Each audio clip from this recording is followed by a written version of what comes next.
They need to deal with El Dorado. If you go to El Dorado House for 3 years, you're done paying for your college. Anyway. Oh, not in the state of Arkansas. And it's called the El Dorado. So I guess everything worked out with You would think all of you So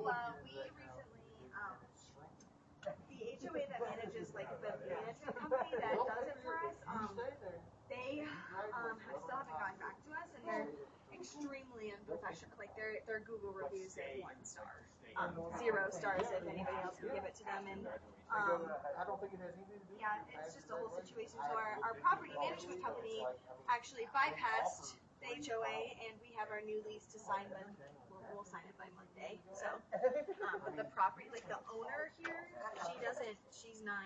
she's totally on board with it. It was just like us trying to get the HOA approval, and they have, I mean, like people here have said they're fucking terrible. All of the reviews on Google were like they're rude, they're unprofessional.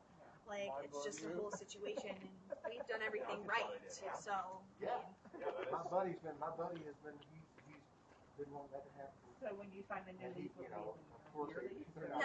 no, it's just an amend to our lease to say that we have the support. Pretty much recreational. If you